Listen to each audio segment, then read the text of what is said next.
Is AT&T finally dead? Is this a dividend stock that we should stop buying and honestly run as far away as possible? Let's talk about it. You already know the drill. Let's get it. Ooh, big bag. You're not talking money, you can miss me with the chit chat. I'm not with the rah-rah or the What is up, you guys?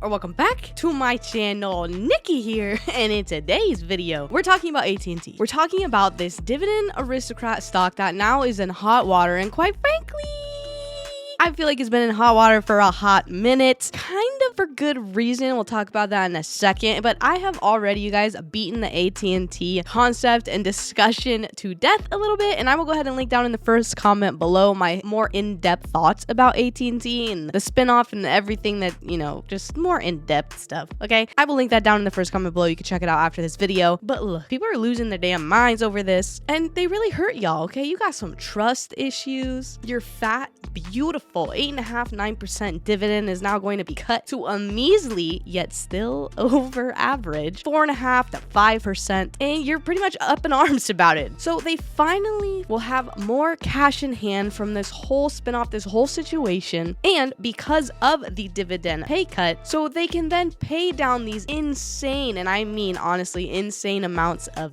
debt that they have that originally made investors question them in the first place. But yeah, sell them now because they're actually making moves to better the financial status of the company. But if they didn't do this and we're still paying you 8.5-9% dividend, y'all be rocking with it, even though that's a more scary situation to your income than what's happening right now. So y'all weren't quick to cut it then, but y'all real mad now. I see how this is gonna go. Now look, I totally understand and I get that trust is a factor, and when you invest into a company, into a business, you're also investing into that management, how they're gonna run the ship, all that kind of good stuff. So I get it, because they're saying one thing, they're acting completely different, their actions are doing crazy other things, and so the trust has been hurt a little bit. We're a little damaged. And because I did a more in-depth video, like I said, that I linked below, this video is not going to be too crazy about that kind of stuff. I'm just going to slap you with some hard facts, well, some facts, but also just some thoughts, okay? Like, we need to think about this. So I'm going to tell you 3 reasons as to why AT&T is still alive and thriving. Well, thriving maybe not, surviving for sure, but still alive. But also at the end of the video, I am going to tell you one huge red flag that I'm just like a little, I don't know what to think about it. I don't think it's smart, but I'll talk about that in a second. But let's get into the good, okay? We need some positivity in the world. First thing is going to piggyback off of literally kind of what I just said. Y'all knew this dividend was not safe, right? Like, y'all, we knew this,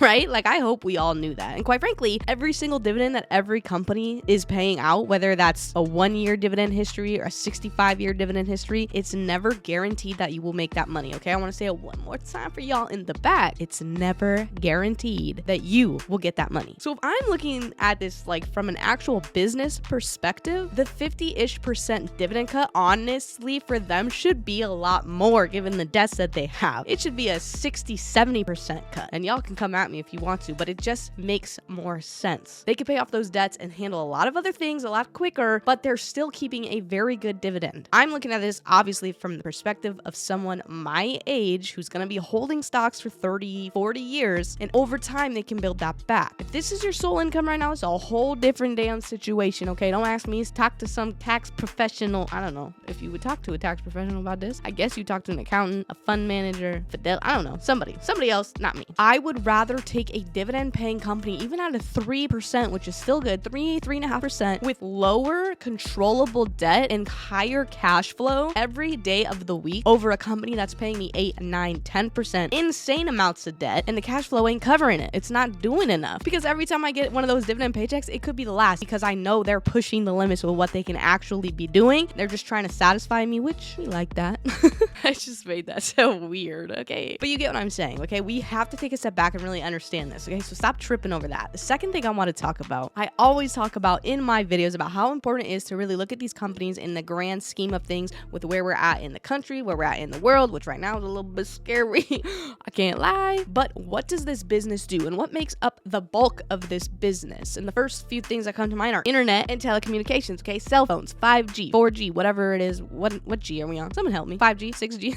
Damn. Telecom services have continued to just grow over the years. And quite frankly, you could make a lot of money these days, and we've learned this from this guy right here, okay? Like, literally, people are making tons of money on this. And what fuels this? Companies like AT&T, Verizon, T-Mobile, Sprint. Okay, be smart. This is not going anywhere. If anything, the demand for these services are only increasing, and that's gonna come to I almost said third point, like, third point. My third point, not only are these services crucial to what we do right now, especially now more than ever, but they are the biggest, the most successful telecommunication company worldwide. They are the number one, with Verizon literally right underneath them, and I own both, and I like both, and I think Verizon's obviously a great company, pays a great dividend, and that's a whole nother story. So if anybody can make it out of this, it is them. They have a track record of sustainability and surviving, and obviously somewhat thriving, because they are the leader of the industry. And quite frankly, the hiccups are coming with the management, which yes is a big problem, and I'm going to get into the issue that I have in a second here. But here's another thing, you guys. Management can be replaced. I know that's crazy. That's crazy to think about. Management can change in the blink of an eye. You don't know what's going to happen. If who's running the ship right now were to jump ship, okay, man overboard, and we got somebody new, who's to say they don't take AT&T, bring it up from the grave, because it's like old, if you ask me. Like, the marketing's a little old. We need something new. We need something fresh. But that out of the way, if they can do that, they could have such a huge impact on this company and where it's going to go. And I think it's nuts that this is trading like under 25 bucks right now. I mean, I don't know what it is right now. I record this. By the time I put it up, it could be completely different. It's around 23 bucks at this point, not to mention the spinoff and everything. But let me get to the one thing that's really kind of still, I'm a little confused by it, and I want to just put it out there and hear your guys' opinions on it. Now, I just tried to pull up the article I read not that long ago. I think it was from a couple months ago, but honestly, I could be wrong, okay? But the gist of this is the CEO was sat down and was interviewed, and I think one of the questions that ended up on this blog or this article was talking about, like, you know, what really are the goals here of this kind of new move, this spinoff, like, what's going on? What are you going to do with all the cash? Blah, blah, blah. What are your goals? And one of the goals that he mentioned was to increase the acquisitions of businesses. And here's where I have a problem with this. The whole concept of you spinning off Warner Media and Discovery is because you bit off too much that you couldn't chew. Quite frankly, you should not be doing anything. Honestly, in the next few years, fly under the radar. Don't be buying no more businesses, okay? That's what got us in trouble in the first place. Pay off the debts and learn to grow that dividend back over time. You know, it's crucial and very important to your shareholders. We got to prioritize that. So let's maybe not do that. That to me is a little bit like, oh, dude, like, come on. I'm sticking with you here. I'm seeing the big picture. But don't do this to me. Don't make the same mistakes. What is that thing? If you do the same thing over and over again, you think you're making a difference or you're gonna change. It's insanity, stupidity. To be honest, that's kind of what's going on here. Like I said, I'm in this so long term. I think they're going to be fine. I just hope they don't make the same mistakes. Y'all can blow me up in the comments below. Go ahead, come at me. If you do want to watch me talk a little bit more in depth about the whole spinoff and situation with AT&T, go ahead and watch this video right here. If you guys could smash a thumbs up and whatnot, because it honestly helps me. And